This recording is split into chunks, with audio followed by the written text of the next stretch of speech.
What's up, everyone, and welcome to the Operation Grim Sky full reveal.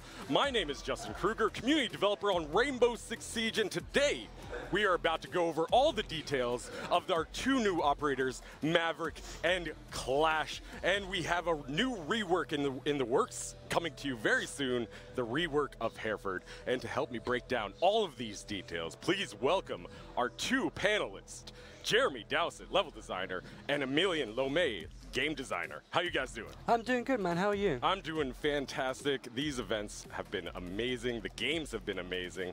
Emilian, how's your event been so far? That week has been incredible. It's insane to see the crowd, to see the team at the level they have. It's fantastic. Such a good time. The crowd has been incredible this entire event. They've been going crazy, and I know they cannot wait to get into some of this content that we got coming up. And so let's get right into it. Without further ado, let's take a look at Hereford Base, our reworked Hereford Base. Jeremy, let's, for those people that don't know what a rework is, what exactly is a rework? A rework is an opportunity for the team to go through and look at legacy maps that we've built. And in this case, Hereford was the first map that we actually built and prototyped the game on. And look at the problems and rework it from the start. You know, in this case, it's a brand new map. If you look at the old Hereford now that's up on the screen and look at the new Hereford, we've completely redone it from the ground up. Completely redone it, so it's way different than what we've introduced last season with the map buff. This is a new map, bottom line. I mean, it's a little familiar, but it's really new. Players that know Siege and know the game will recognize it. They'll recognize the thematics, the Spitfires, the control tower, and the shooting range, but the inside is, you know, it's a slightly bigger floor plan than it was before, with more rotation options and more verticality. So we've gone through and made a brand new map for the community. Right, and so you mentioned some of the issues with the old Hereford base. What were some of those issues, and why did you need to fix them for this map? Obviously, it's a little bit old now. It was the first map ever made, but now you're going in and changing the guts of it. Basically, the problem with the old Hereford was the destruction needed to be updated, and also that there was only one really viable bomb site, which was down in the basement. So, you know, when you're playing a game and it's always the same bomb site, and the other bomb sites don't get used, it's no fun to play.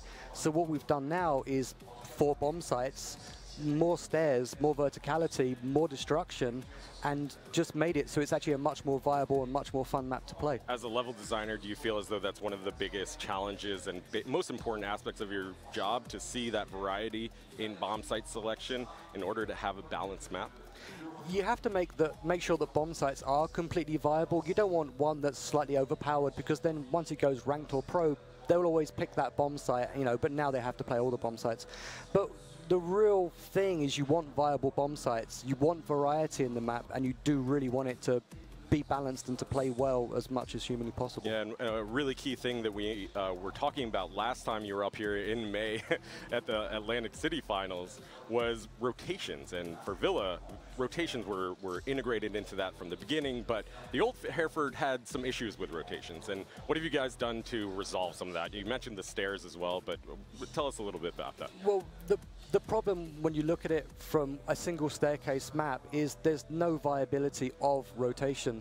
So we've added a second set of stairs that go all the way up, all the way down, which allows for greater rotation. Then you add the traps, and then you add the balconies on the outside. It allows the attackers and the defenders to rotate really quickly, depending on how they want to play the bomb sites. Yeah, and I want to point out really quickly, we're going to get into all of those bomb sites in just a moment, but I want to point out the design, the art design. You and your team and the art team back in Montreal have done an incredible job at revamping this map. The art team, again, have done an absolutely superb job. You know, it feels like Hereford. It doesn't feel like it's a completely alien space. It feels like Hereford. It looks like Hereford. It's got the same thematics, the same feel. Like, Max and the art team in Montreal did an absolutely superb job. Of course, it's England, so they made it rain, which kind of irks, you feel insulted. It irks me a little bit that it's raining. It doesn't rain in England all the time, but you know, it's grim sky. It's raining. You know, it fits really well with the operation. Fits it. You feel the ambiance. You feel the environment. And I think you know, I got tweeted at when we first revealed this this map. One of the tweets that I received was, you know, it feels as though as as though I imagined exactly how it would be in the books. So, you know, it's going back to a little bit of that thematics that we really wanted to introduce with Hereford. The old art style was a little bit gray all over the place.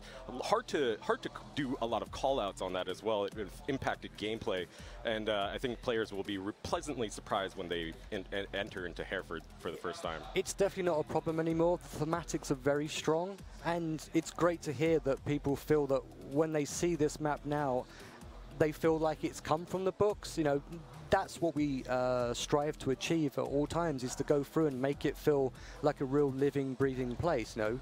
And like I said, the art team did an amazing job on this, and I'm super proud to have worked on the map with the other designers. Yeah, all right, so let's go into the spawns and into this building and break it down bomb site by bomb site, because I really want to get into the guts of this. But let's start with the spawn points. What has changed with the spawn points? Nothing much has really changed with the spawn points. You've still got control tower, the shooting range, and the Spitfire courtyard. So that will feel very familiar to anyone that's played Hereford, and hopefully the entire community has.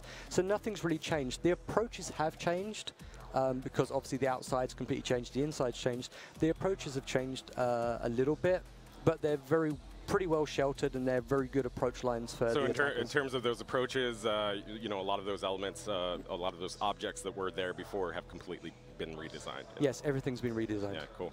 All right, so let's get into the guts of this building. Jeremy, I know you're excited to break it down. We're going to be going floor by floor, starting with the 3rd floor down all the way to the basement.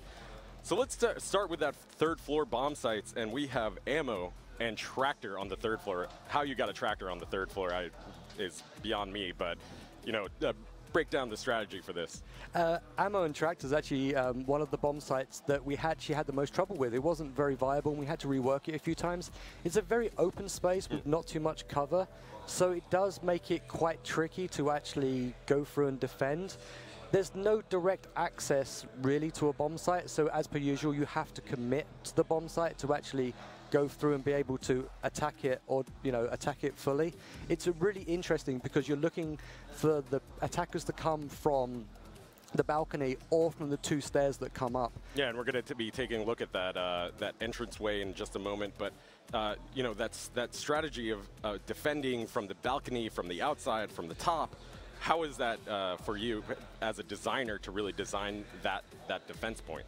It's actually really fun to design something like that, and there's a few little tips and tricks you can actually use as an attacker. Remember, there is a drone vent up on the roof, so if you need to drone that bomb site, or if you need to drone any bomb site, you can go top down or bottom up.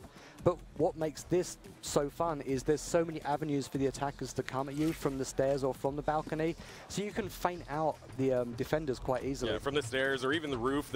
I feel like there's going to be a lot of external rotations on this map I think for this bomb site. I think you're going to find a lot of people, if they need to rotate, they'll go up on the roof and come down and rappel on the other side for sure. And now that balcony is really important as well. Talk to us a little bit about that balcony. Why is that there?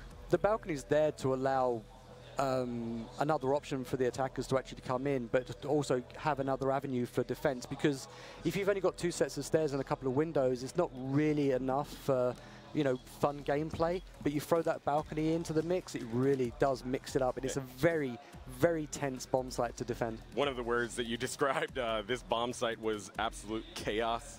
It's so much fun. Even when we're playtesting it internally, like, you can hear the team screaming, like, just because sometimes you just get hit and you just don't expect to know where it's coming from, and it just comes from every side, and there's not much cover, and you're just running for hell. It's so much fun to play. I think the community is going to love this one. And I mean, that's where we always start with on our maps. Our operators is fun, right? Yeah.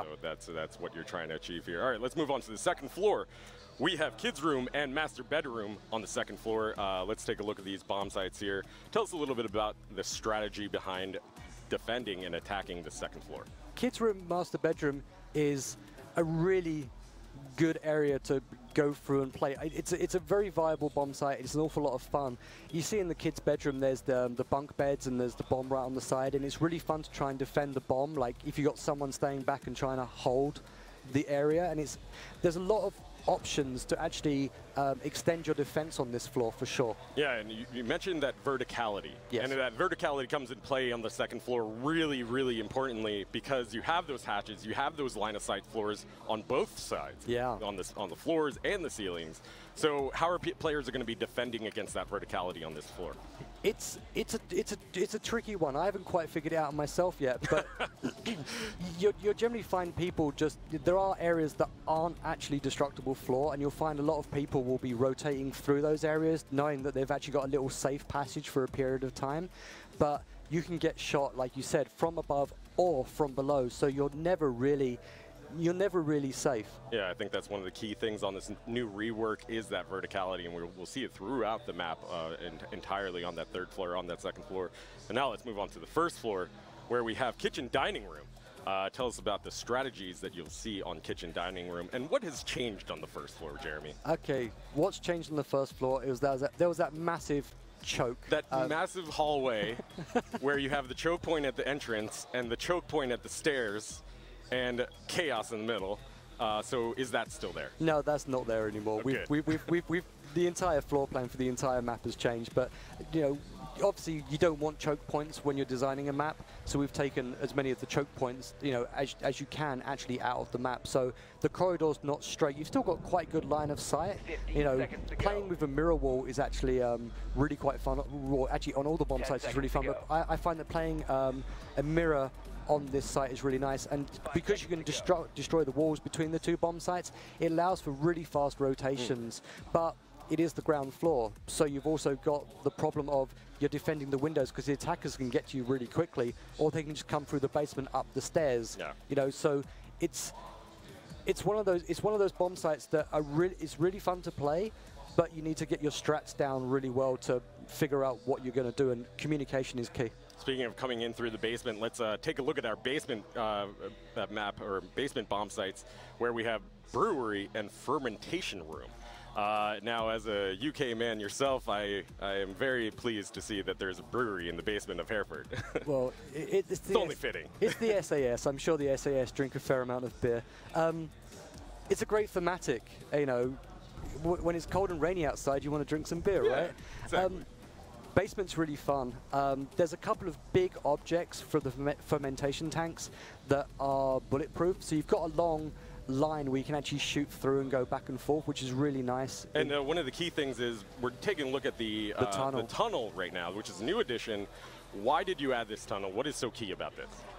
If you put a basement in the ground and you've only got two sets of stairs, it's not fun because you know exactly where the attackers are going to come from. They're going to come from the stairs. So you can't do that because it won't be fun, and then we'll have the same problem again with the original Hereford, which is they're only going to play the one viable bomb site because it's easy to defend. Right. You add the tunnel on the outside, and then you add the garage, which is off on the side as well. It allows the attackers to actually have more ways to actually enter the building, and it makes for a much more interesting defense as well. Much more interesting defense and a much more interesting map because you have that access point and people can enter it, the attackers can enter it through the basement to attack the first floor, and they can use it as, of course on that basement approach as well, but that becomes so crucial.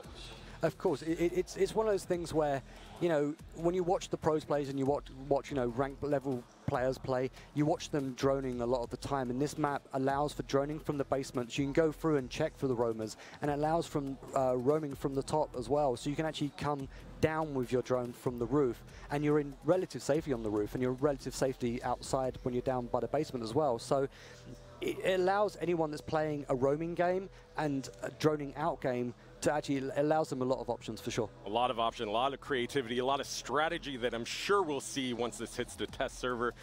But before we close out Hereford, what are some of the key takeaways that you want the community to know about? The most important thing when you approach this map is remember it's a brand new map, but the two stairwells are definitely key. The drone vent on the roof and definitely the balcony on the side, because they're the three elements that are really going to allow players to actually get in and explore the map quickly and get to their objective fast. Why did you feel it's so necessary to add that second stairwell? It's mainly for navigation and flow. You know, when we design maps in Montreal, we look at navigation, flow, verticality, and viability of bomb sites. One set of stairs isn't enough for navigation and flow, and it doesn't allow for very good rotations. So obviously, you need to add a second set of stairs. Now, when you've got two sets of stairs, you're essentially creating two choke points where you can get stopped quite quickly. So if you add the balcony as another option, you know, it allows people to run around and roam much easier. So it allows the verticality in the roaming game to be much stronger. Yeah, and of course, as we also wrap up with the balcony becomes that amazing, amazing external approach for the attackers and a nightmare, potential nightmare for the defenders as well. I wouldn't say nightmare. I'd say it's just it's kind of fun because when you get it right, it feels so good. So good. But when you're slightly off your game and you're not hitting your shots, yeah, it can lead to a world of pain very quickly. Yeah, that's for sure. The attackers can utilize that approach and get cut off or get a frag in the early game as they're picking off the defender in that area, guarding that area. They can really utilize that and take that to their advantage. It's really interesting, and I'm really looking forward to seeing the way the strats come out and the way people play the game. I've been watching people in the free play area playing the map, and it's really interesting to see what they're doing on the map because it's beautiful. I've heard incredible feedback from everybody that I've talked to here at Paris about the map, about the operators, and we'll get to the operators in just a moment.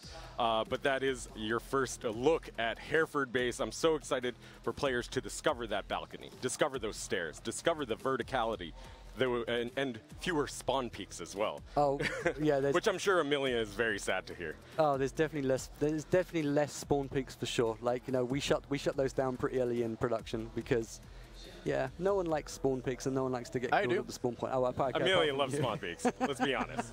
He spawn peaks everyone. Well, that is your first look at Hereford Base, coming your way to the test server on Monday, August 20th. That's tomorrow. You'll get to play this tomorrow on the test server on PC. So without further ado, let's get into our operators. We have our two new operators, Maverick and Clash, and to introduce them, let's take a look at this quick video from Ubisoft News. In Operation Grim Sky, things are heating up and getting electric as two new operators, one attacker and one defender, join Team Rainbow, where they'll put their training to the test on a completely reworked Hereford Base.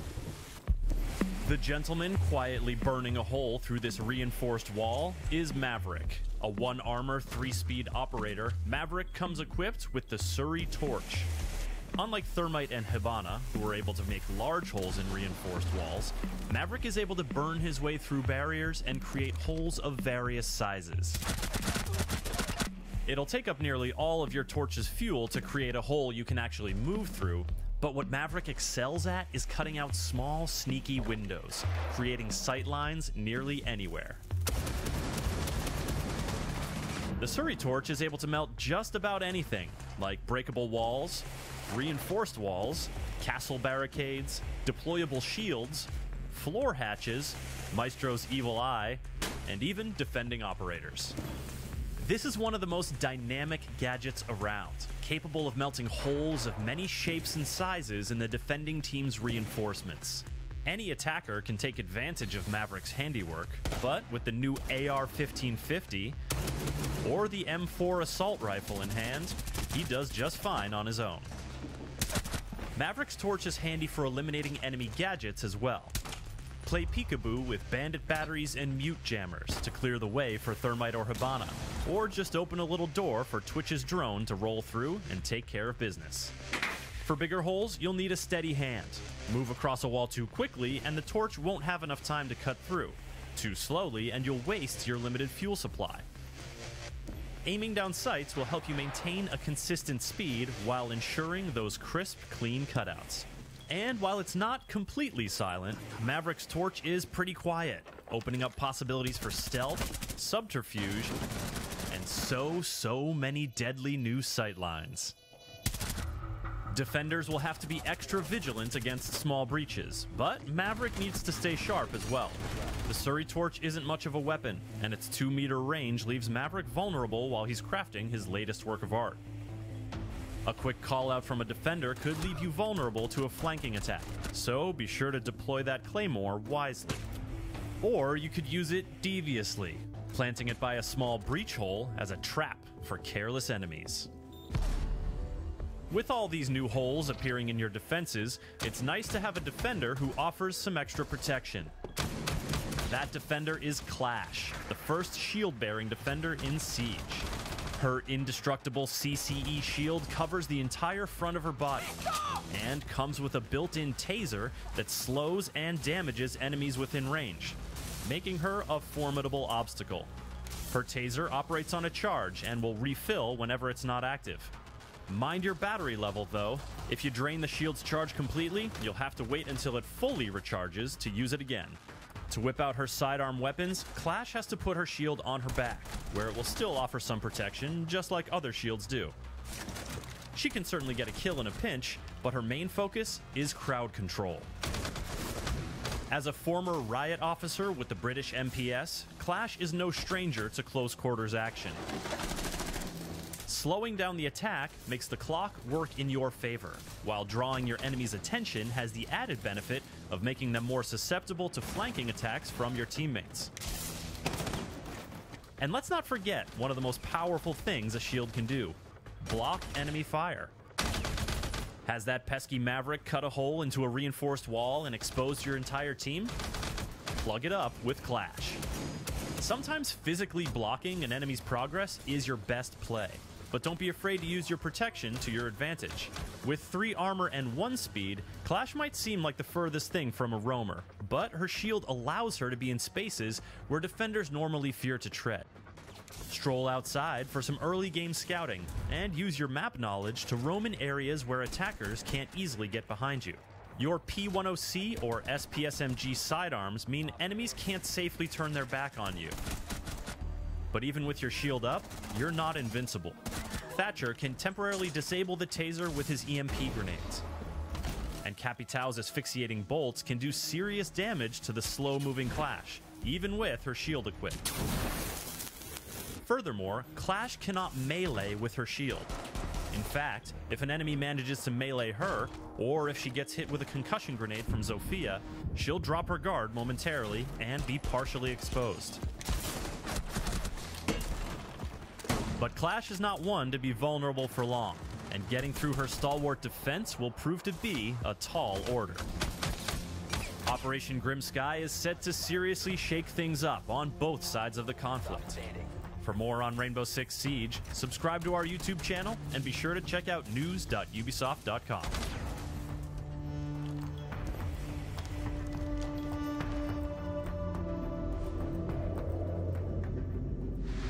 And there it is. That's your first look at Clash and Maverick. And now I'd like to bring in Emilien Lomé, game designer on Rainbow Six. How you doing, man? I'm doing great, Justin. Thank you very much. You're going to be breaking down all the design reasons behind these two operators. But let's first break down who they are. Let's get to know Clash. Clash, who is she? Well, Clash is someone who believes to fight for the good cause. She puts team play above all else. She's resolute, she's sharp-witted, and she's a bit arrogant, but extremely loyal. Arrogant but loyal. I like her already.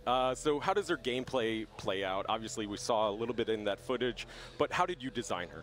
So the idea was indeed to bring a shielded defense, which might seem and sound terrifying, and that makes a lot of sense. Very scary. But ever since we released Siege, we had 2.5 years of experience to try to pick what we liked from the shield gameplay and adapt that to the notion of shielding defense. And that was a long process, but we think we found something interesting. So you took like what you liked the most from Montaigne and what you liked the most from Blitz, sort of married them together in Clash a little bit, yeah. Kind of that, and at the same time is like you have to both take what you like from shield and also think it's a defense shield. It doesn't have to push the side, she just has to stand there and prevent them from pushing. So we focused the shield mostly on the defensive aspect, that was super key, on the team play aspect, but remove a lot of elements of lethality. Emilien, this is our first defense operator with a shield. Why are we introducing this now to the game? Well, we definitely want to explore new areas of gameplay in every scene, like as much as we can, and expand on things that already exist, but also bring some new things, new fun things to play around. Clash in our situation was mostly we need someone who can bring a new way to play as a team, and definitely since she is very low lethality, she really needs her teammate to do the job with her. She needs to communicate a lot, and that's what we like about Clash. So you would describe her more as like a team play operator than anything else, right? Yes, definitely, above all else. Above all else, why is she so good at creating in team play situations? Well, we do believe that even though she's 3 armor and 1 speed, and she's carrying a shield, so she's fairly slow, but the way we see her play, at least in the early round, is to move around the bomb site, move around the map, and collect information, because she's so resilient that she can access places that others cannot. However, if she gets too far away from her teammate, since she's not capable really to defend herself that well, she will be very, very weak with the enemy team. So she needs at the same time to be very well aware of the position of the enemy and her teammate. Right, so because she has low lethality, she needs a little bit of backup, a little bit of support before she pulls out her weapons. And I mean, looking at her, she really is strong at gathering that intel, as you mentioned. Would you sort of describe her as like a roaming anchor?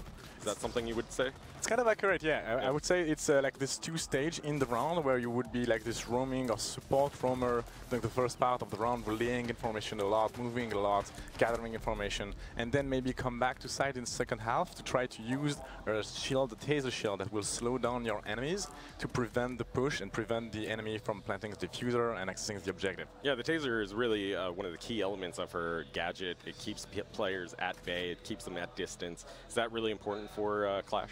Yes, it's really key because, like I said, contrary to other shield, every shield we have, especially Blitz, but also even Montaigne or even Hughes, they want to close the gap to you. Their long range are not that effective, but they want to close the gap. They want to get to your face. However, Clash is the exact opposite. She's a shield in defense, so you need to think this the other way around. She will do everything in her power to prevent you from making to close range, because she's extremely weak at close range. She will try to do the exact opposite, and new player that will discover Clash after playing other shields will need to get that in the mind as well. When they see Clash, do not run away. Try to close the gap. Try to rush her, try and close that gap in order to get that melee off so that you can have that semi-guard break. Now, you mentioned, circling back a little bit, you mentioned team play. That is one of the key aspects of Clash. How do you think she's going to fare in competitive play here? I'm very curious about that. To be honest, it's always extremely difficult to plan what's going to happen in Pro League. Since she requires a lot of team play, I do expect to see her. It's a big sacrifice to bring Clash with you, because you do not lose the gun entirely, but almost. And if you do that, you need to make the most out of her capability, and that implies a lot of team play. So I do see her being used there as roaming, supporting the roamers, preventing access to the site, playing the time a lot, which is the most important resource in the game. Potentially that's where she's going to shine the most, because you are going to have that communication, that coordination between players, and have structured strategies around Clash where she's not only defending and blocking a site push, but she can push outside the map a little bit and gather that intel to the team, and then also provide a little strategy of maybe having a defender behind her in order to see through the shield, because that shield is see-through. That's the first see-through shield we're introducing. Why do you think that's so key to Clash? Well, the see-through aspect of the shield is really interesting. It gives the defender, it's not like a mirror in the sense that you see through both ways, but still it kind of is this movable mirror that you can move through the map with the Jaeger behind and get some kills. So this is the first aspect. Second aspect is a very big shield, and it's terrifying. The psychological effect of seeing Clash will refocus the attention of the attacking team on them. And this is where team play comes back here, because as soon as the attention is focused on you, now is the time for Ella and Jaeger and anyone free speed around to get the kills against the attacking team. Right, get that kills from behind her as a, she seems like a really good, solid support character. Low lethality, but she still has guns, right? This is still Rainbow Six Siege. Let's take a look at her loadout. What is she packing? So yeah, her primary weapon is the shield, and she cannot have a sidearm with that shield. It's a big shield, and you cannot have your sidearm with it. But so in the same way that like Blitz and Montaigne have their primary as like as their shield. Yes, but they have their sidearm with the shield. Right. She cannot. She can't. But if she plays the shield in her back, she can access her sidearms, which are both great weapons. We have a handgun, and the first burst fire weapon of the game, 2 bullets. Both of them come equipped with embedded sight, and really good sight, by the way. They will never be as powerful as an SMG, but they can do the job if you're like the last survivor, or if the enemy team realizing that you're not a threat, look away. Yeah, now is your turn to shine. In a pinch, when you really need to just get a kill, she can pull those out. Yeah. Now let's go on to her secondary gadgets as well, because she has a few very useful ones. Yes, the secondary gadgets are definitely tailored to fit the 2 roles we mentioned. There's this first part of the round where you move around, and then you have the impact grenade that allows you to create holes in your defense to have your defenders run around, or even if you are supported by a runner, make those rotation on a pinch. Yeah. Second gadgets, more the second part of the round. If you want to prevent the push, you have the barbed wire, which would increase your ability to prevent the enemy from pushing the bombs. That's a really deadly combination there with the barbed wire plus the shock. Yes. That's going to be tough to counter. Speaking of the counters, though, she is counterable. She does have weaknesses. A lot of people came up to me when they first saw Clash. They were like, you know, I think shields are OP. I think they are unbalanced. So how have you balanced Clash?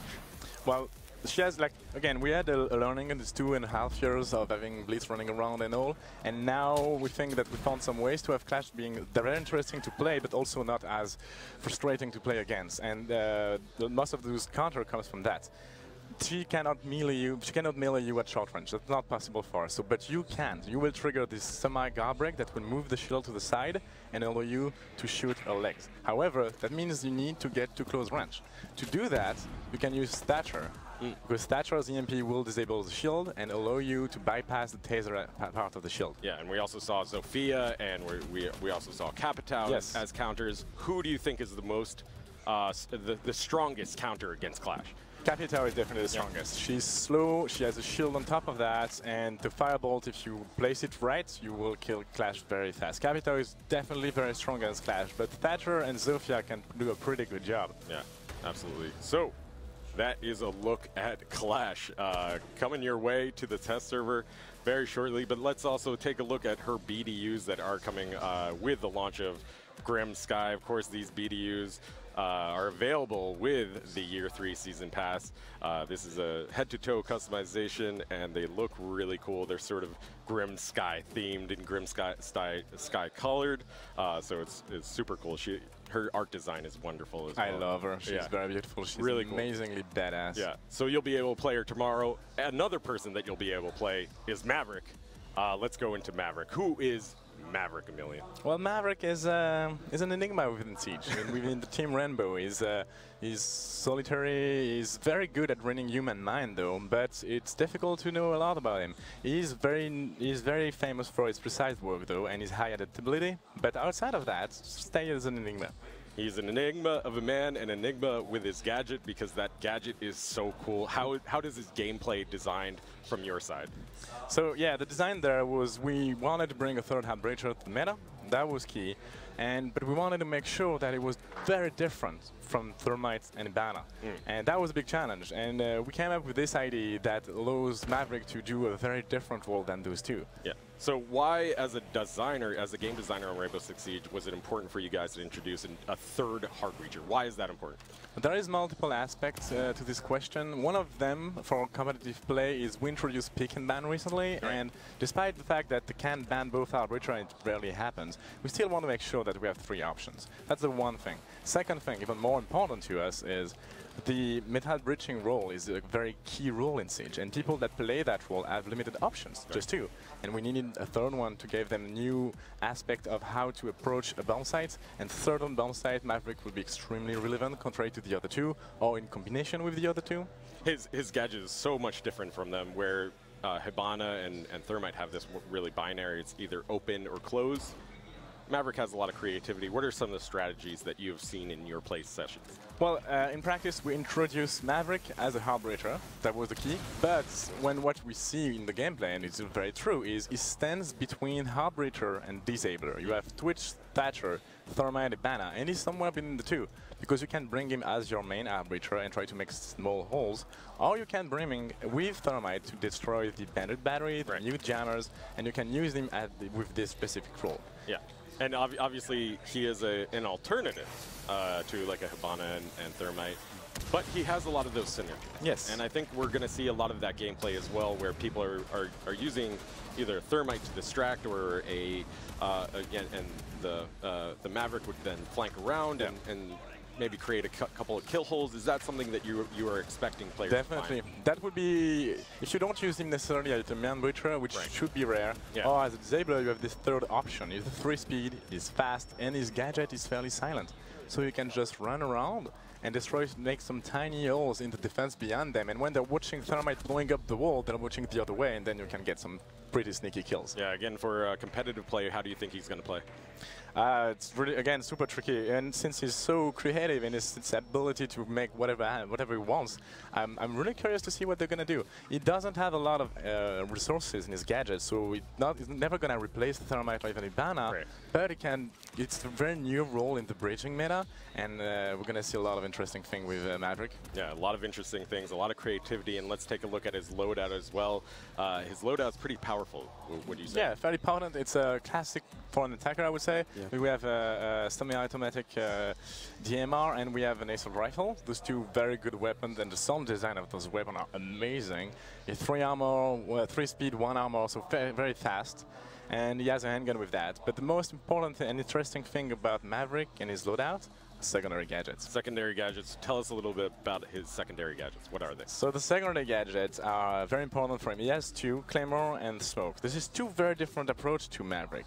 The Smoke is, since he's a very potent hard breacher, since he cannot really be countered by Mute and Bandit, he needs drawback. And the drawback is it takes time, a lot of time to make your holes. You're exposed, you're very close to the wall. The enemy team see the torch through the wall, so they can challenge you and try to kill you. So it's very tricky as a Maverick to trying to find a hole if the enemy team is aware.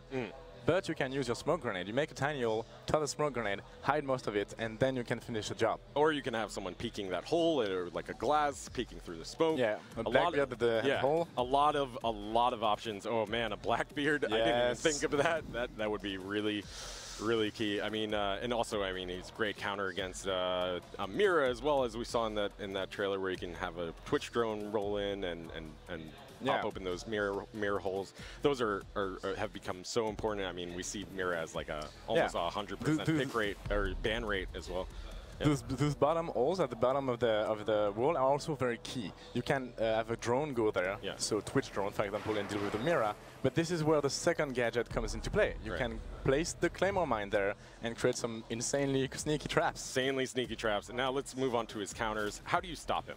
Well, there is, again, since he's somewhere between Disabler and Metal Breacher, he's not in the same counter loop as Ibana and Thermite, obviously. However, removing this counter meant we had to think of a lot of drawbacks, and as we mentioned, you need to be very close to the wall, the enemy team knows you're there, and you're very slow, and the holes appears as you go.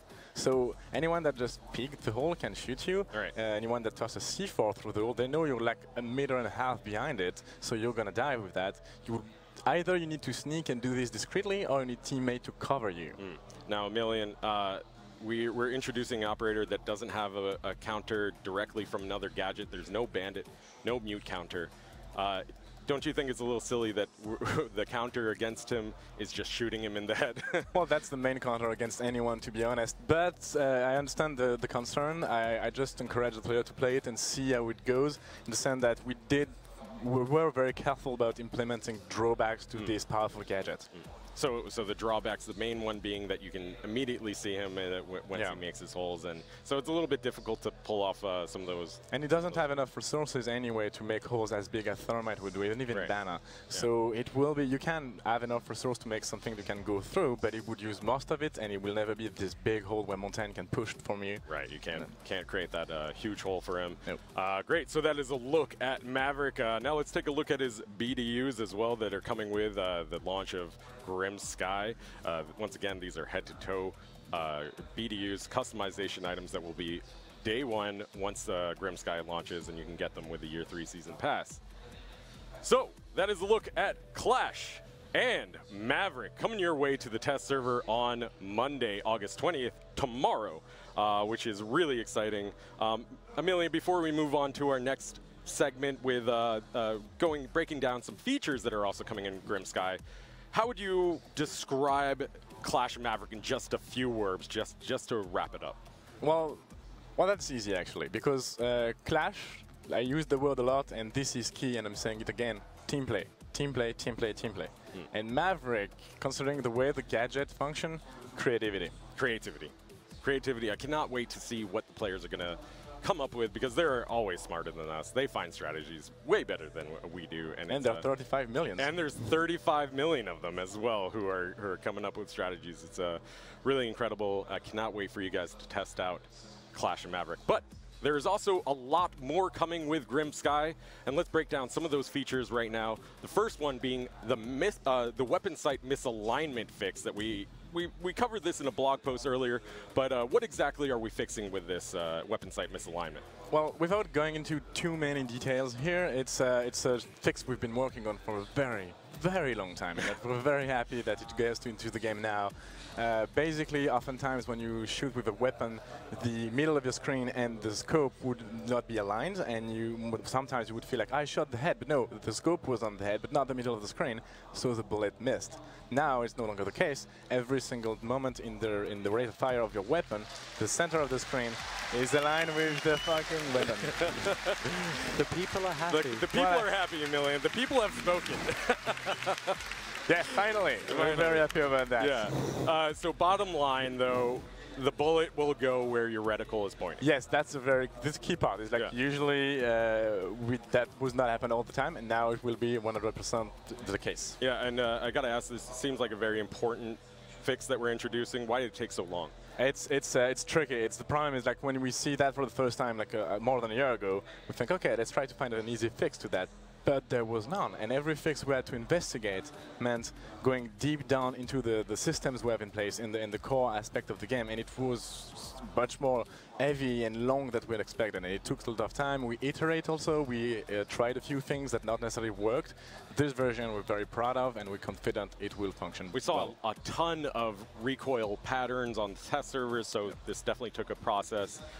But it's finally coming with Grim Sky. Yes, finally. Yeah, also coming with Grim Sky is the new idle pick. So streamers no longer have to play as recruit when they run away to the bathroom or are getting another drink or whatever. I always see that on stream, and I'm really excited about this change where it'll automatically select a random operator once if you don't select an operator. So yes, that's it's a comfort of life, quality of life. It happened to every one of us. Yeah. It happened always, and that's really comfortable. The interesting aspect of that is it came from a different feature. It came because we needed that for pick and ban, because there is no recruit in pick and ban. And playing pick and ban, you're like, yeah, but that's cool. Let's just bring this right away into rank and casual in the rest of the game. So this is how those big features that I might have meant for different purposes end up just joining the rest of the game. Yeah, absolutely. Now, we have the map Rework, but we also have a map buff as well. Jeremy, tell us about the map buff. Well, everyone knows and loves Consulate, right? Oh, we all love it. Well, we've gone through and we've reworked Consulate. You'll see the before and afters here. We've gone through, redone the art. We've gone through, added another bomb site to the map, and we've gone through and looked at the most important thing, which was the early kills and the spawn peaks, and it looks absolutely amazing. Yeah, the crowd is reacting right now. What do you think? Why do you think it was really important to do these tweaks, these map buffs? Oh, they really do like the map. They do like it. The importance of doing it was adding, the main thing was adding a fourth bomb, so it makes... Let them clap. They're clapping away. They're cheering. Man. No, our team in Montreal should be super proud because they did a superb job yet again. But adding a fourth bomb into the map was actually one of the key things we wanted to do, because 4 bombs equals more fun. It also makes the map an awful lot more viable for ranked and pro play. Yeah, it was removed from competitive play, and this is one of the reasons why. Or was it? Maybe? I don't know. Well, I know a lot of people have been complaining about it because of some of these issues that you're fixing, but one of the aspects we had in mind as well when we released pick and ban is we introduced a rotation to 3 bomb sites, and we removed map that didn't have a 4th one. Right. However, Consulate was too good to be removed, and those guys just catch our own problem with very well. And now we have 4 bomb sites. There you go. So we added a 4th bomb site to make it more viable and more competitive. So now it's super fun. Now it's better. It's prettier. A few things have moved around a little bit, but it's, you know, it's like a comfy pair of slippers. You're like, don't be scared. It's still the same map. It's perfectly fine, but it plays better, it looks better, and it's absolutely superb. Yeah, absolutely. Now, another feature that we just introduced because of Maverick is the new hatch destruction rework. Millian, tell us a little bit about why you guys introduced this. Well, that's also a thing we had in mind a very long time ago. When we released Ibana, it felt not right that hatch was binary, that hatch would be destroyed or not, and that's it. So what we wanted to do for a while, and that now Maverick allows us to do, is this semi-destruction. That means that if you want to destroy a hatch with thermite, no problem, always work. Thermite will always blow the hatch, but Hibana, you'll need 6 pellets, exactly. You need your 6 pellets. It doesn't sound like a big difference, but if a roamer is around and gets a few shots on your pellets, then you need to use another of your resources to get the hatch done. Yeah, or you can have Maverick come by and finish the job. Exactly. Right? Maverick can come by and finish the job. If it deals enough damage to the hatch, it will be destroyed also. So he can deal with hatch as well, but he can also make those sneaky holes and kill people below. Now we've outlined a lot of these features on our blog, rainbow6.com. We also have a ton more coming with Grim Sky, including two-factor authentication for ranked. We want you guys to protect your accounts, protect those accounts from hackers. So activate two-factor authentication on your accounts. We also have R6 Fix, where you can go and report bugs, report any issues. But we have one more surprise for you, and that is the Elite skin. We have the Frost Elite skin coming with Operation Grim Sky. And here you're taking a look at Frost Elite. Of course, the Elite skins are premium skin that are available with a full head-to-toe redesign of the character, plus a weapon skin, a charm, and that awesome victory screen animation. I'm so pumped for players to try that out. And of course, Operation Grim Sky launches tomorrow on the test server, Monday, August 20th. You'll be able to play it. You'll be able to play Clash, Maverick, the new map, Rework for Hereford. You'll be able to play the new buff for Consulate. I'm so excited, and thank you guys so much for joining me. Jeremy, Emilian, thank you guys so much. Thank you very much. Thank you, Justin. Yeah, That's absolutely. great. Thank you everyone around playing Siege around the world, and thank you everyone in this amazing room. It's fantastic. It's and